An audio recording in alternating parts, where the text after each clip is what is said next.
ನಮಸ್ಕಾರ, welcome to Sonu special. ಇವತ್ತು ಡಿಫ್ರೆಂಟಾಗಿ ಮೆಣಸಿನ್ಕಾಯಿ ಬಜ್ಜಿನ ಮಾಡೋದನ್ನು ನೋಡ್ಕೊಳ್ಳೋಣ ಬನ್ನಿ. ಮಳೆಗಾಲ ಶುರುವಾಗಿದೆ. ಈ ಮಳೆ ಚಳಿನಲ್ಲಿ ಸಂಜೆ ಟೈಮ್ ಈ ರೀತಿ ಬಜ್ಜಿ ಮಾಡ್ಕೊಂಡು ತಿಂತಾಯಿದ್ರೆ ಸ್ವರ್ಗಕ್ಕೆ ಮೂರೆಗೇಣು.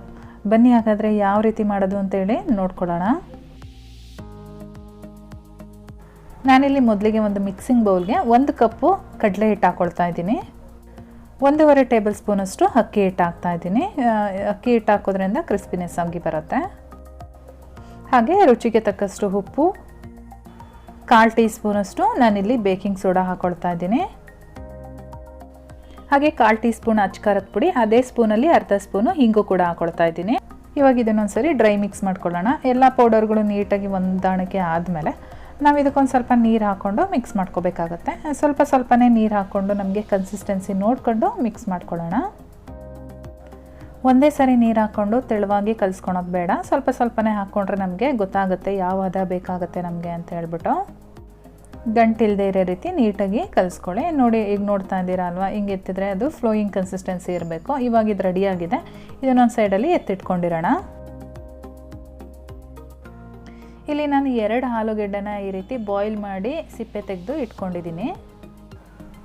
ಇದು ಬಾಯ್ಲ್ ಆಗಿರೋದ್ರಿಂದ ಕೈಯಲ್ಲೇ ಈ ರೀತಿ ಸ್ಮ್ಯಾಶ್ ಮಾಡ್ಕೋಬೋದು. ಚೆನ್ನಾಗಿ ಮ್ಯಾಶ್ ಆದಮೇಲೆ ನಾನಿಲ್ಲಿ ಚಿಕ್ಕದಾಗಿ ಕಟ್ ಮಾಡ್ಕೊಂಡಿರತಕ್ಕಂಥ ಈರುಳ್ಳಿ ಸೇರಿಸ್ತಾ ಇದ್ದೀನಿ. 1 ಈರುಳ್ಳಿ ತೊಗೊಂಡಿದ್ದೀನಿ. ಹಾಗೆ ಒಂದು ಸ್ವಲ್ಪ ಕೊತ್ತಂಬರಿ ಸೊಪ್ಪು, ಹಾಗೆ ಒಂದು 1/4 ಟೀ ಸ್ಪೂನಷ್ಟು ಖಾರದ ಪುಡಿ, ಜೊತೆಗೆ ರುಚಿಗೆ ತಕ್ಕಷ್ಟು ಉಪ್ಪು. ನಾನಿಲ್ಲೊಂದು 1/4 ಟೀ ಸ್ಪೂನಷ್ಟು ತೊಗೊಂಡಿದ್ದೀನಿ.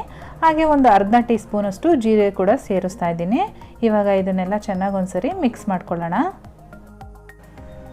ಈ ರೀತಿಯಾಗಿ ಚೆನ್ನಾಗಿ ಎಲ್ಲನೂ ಮಿಕ್ಸ್ ಮಾಡ್ಕೊಂಡಾದ್ಮೇಲೆ ಇದನ್ನು ಕೂಡ ಒಂದು ಸೈಡಲ್ಲಿ ಎತ್ತಿಟ್ಕೊಂಡಿರೋಣ. ಇವಾಗ ನಾನಿಲ್ಲಿ ಬಜ್ಜಿ ಮೆಣಸಿನ್ಕಾಯಿನ ತೊಗೊಂಡಿದ್ದೀನಿ. ಅದನ್ನು ಮಧ್ಯದಲ್ಲಿ ಈ ರೀತಿ ಕಟ್ ಮಾಡಿಕೊಂಡು ಅದರೊಳಗಡೆ ಸೀಡ್ಸ್ ಎಲ್ಲ ಇರುತ್ತಲ್ಲ, ಆ ಸೀಡ್ಸ್ ಎಲ್ಲ ಆಚೆ ತೆಗಿಬೇಕು. ನೀವು ಎಷ್ಟು ಬಜ್ಜಿ ಮಾಡಬೇಕು ಅಂದ್ಕೊಂಡಿದ್ದೀರೋ ಅಷ್ಟು ಮೆಣಸಿನ್ಕಾಯ್ದು ಇದೇ ರೀತಿಯಾಗಿ ತೆಗೆದು ಒಂದು ಸೈಡಲ್ಲಿ ಎತ್ತಿಟ್ಕೊಂಡಿರಿ. ನಾವು ಈ ಮಾಮೂಲಿಯಾಗಿ ಮಾಡೋ ಮೆಣಸಿನ್ಕಾಯಿ ಬಜ್ಜಿಗಿಂತ ಈ ರೀತಿ ನಾವು ಒಳಗಡೆ ಸ್ಟಫಿಂಗ್ನ ಫಿಲ್ ಮಾಡಿಕೊಂಡು ಬಜ್ಜಿ ಮಾಡೋದ್ರಿಂದ ತುಂಬಾ ಟೇಸ್ಟು ಚೆನ್ನಾಗಿರುತ್ತೆ. ಸ್ಟಫಿಂಗ್ನ ರೆಡಿ ಮಾಡ್ಕೊಳೋದು ಸ್ವಲ್ಪ ಟೈಮ್ ಆಗುತ್ತೆ ಅನ್ನೋದೊಂದು ಬಿಟ್ಟರೆ ಟೇಸ್ಟ್ ವೈಸ್ ಅಂತೂ ತುಂಬಾ ಚೆನ್ನಾಗಿರುತ್ತೆ ಫ್ರೆಂಡ್ಸ್. ಇವಾಗ ನಾವು ರೆಡಿ ಮಾಡಿ ಇಟ್ಕೊಂಡಿರೋ ಅಂಥ ಆಲೂಗೆಡ್ಡೆ ಸ್ಟಫಿಂಗ್ ಏನಿದೆ, ನಾವು ಮೆಣಸಿನ್ಕಾಯಿನ ಕಟ್ ಮಾಡಿ ಇಟ್ಕೊಂಡಿದ್ದೀವಲ್ಲ ಅದರೊಳಗಡೆ ಫಿಲಪ್ ಮಾಡ್ಕೊಳ್ಳೋಣ. ತೋರಿಸ್ತಾ ಇದ್ದೀನಲ್ಲ, ಈ ರೀತಿಯಾಗಿ ಮಾಡ್ಕೊಳ್ಳಿ. ನೋಡಿ, ಇಷ್ಟು ಮಾಡಿಕೊಂಡ್ರೆ ಸಾಕಾಗುತ್ತೆ. ನೀವು ಮೊದಲನೇದಾಗಿ ಎಷ್ಟು ಎಣ್ಣೆಗೆ ಹಾಕ್ತೀರಾ ಅಷ್ಟನ್ನು ಒಂದೇ ಸಲ ಮಾಡಿಬಿಟ್ಟು ಇಟ್ಕೊಂಡಿರಿ ಫ್ರೆಂಡ್ಸ್. ಹಾಗೆ ನಂದು ಹೊಸ ಲಾಗ್ ಚಾನಲ್ದು ಲಿಂಕ್ನ ಡಿಸ್ಕ್ರಿಪ್ಷನ್ ಬಾಕ್ಸಲ್ಲಿ ಹಾಕಿರ್ತೀನಿ. ದಯವಿಟ್ಟು ಸಬ್ಸ್ಕ್ರೈಬ್ ಮಾಡ್ಕೊಳ್ಳಿ. ಅದಕ್ಕೂ ಇದೇ ರೀತಿ ಆ ಚಾನಲ್ಗೂ ಕೂಡ ಸಪೋರ್ಟ್ ಕೊಡಿ ನನಗೆ.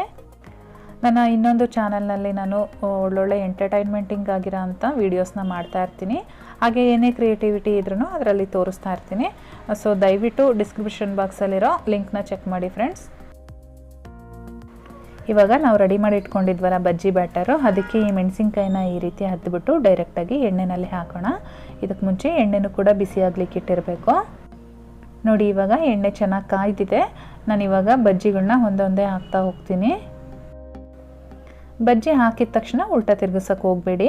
1 ನಿಮಿಷಗಳ ಕಾಲ ಅದು ಫ್ರೈ ಆಗಲಿ. ಫ್ರೈ ಆದಮೇಲೆ ನೀವು ಉಲ್ಟಾ ಈ ರೀತಿ ಮಗ್ಚಾಕೊಂಡು ಬೇಯಿಸ್ಕೋಬೋದು.